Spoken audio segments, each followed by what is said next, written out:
one critical difference. The hinges were old and worn, and rust lurked inside every crevice, causing the gate to squeal loudly whenever it opened or closed. If the children were to get through the second gate unobserved, a moment of celebration would be in order, but not for long. They'd be in a small hallway that offered 3 ways to get upstairs: the main elevator, the movements of which were constantly watched by security cameras, the stairwell, which required a key for re-entry at every floor, and a door that led to a freight elevator, which was typically, conveniently, out of service every June 2nd. Regardless of how they entered the 8th floor, the children would have to pass through the heavily guarded main atrium where the evening's events were being held.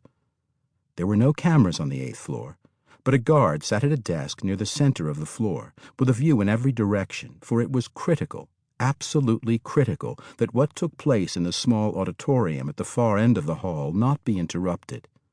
If the children did miraculously make it by the guards, they'd have to slip into the back of the room without being noticed. And then, of course, they'd have to find their way back. Getting caught on the way down would be as bad as getting caught on the way up, maybe worse. Rumor had it that only one child had ever made it all the way up, but he was caught in the stairwell on the way back. He was whipped repeatedly, 4 lashes on his back for each of the 3 rules he broke: curfew, stealing a key, and lying. And the children had been able to hear his cries through the vents in the wall. He'd never returned to the wing, and no one was brave enough to ask why. Was it worth it? Not for most kids. But then, just like June 2nd wasn't like most days, Jack wasn't like most kids. It wasn't just that he was quieter and less playful than the other 12-year-olds. It wasn't just that he was one of the few who hadn't been born there. His mother had brought him to Frank's when he was 2, the oldest age children were allowed to come in from the outside. No, what made Jack different was his careful study of those around him. He noticed things, not just what people said, but the way they said them and the way people responded. He noticed the different patterns that each mother swept in the sand, and how the second gate didn't squeak as much when you lifted up a little as you pushed. He noticed how at least once a week Mother Dina sobbed quietly by herself in the back of the cafeteria when she thought no one was watching. What made Jack different was that he knew that whatever happened upstairs every year on June 2nd was the reason that his mother, his real mother, not the glassy-eyed women who smiled and called him son, had disappeared 2 years earlier. What made him different was that despite all of the reasons that he couldn't and shouldn't try to get upstairs to find out what happened to her, he knew that he could and that he would. Was it worth it? Of course it was.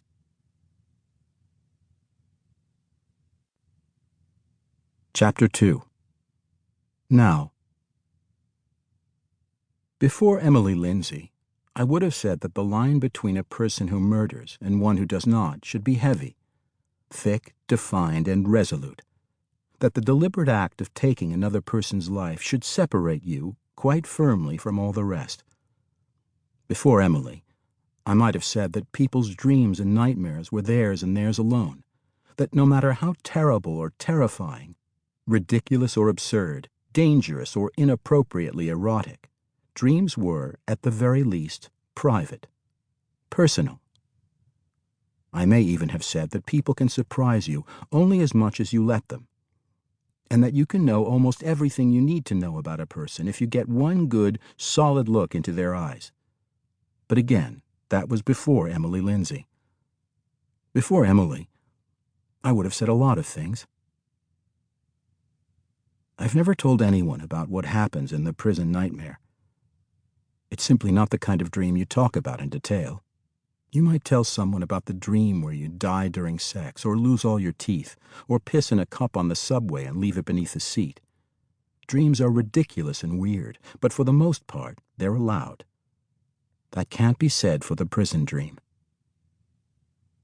It's not so much the fact that I kill somebody in the dream, or that I don't know who I've killed or why I've done it. It's the fact that I do it so often. I've had the dream at least a couple of times a week for as long as I can remember. I'm trapped in a small gated room, the smell of mildew and standing water so strong it curdles.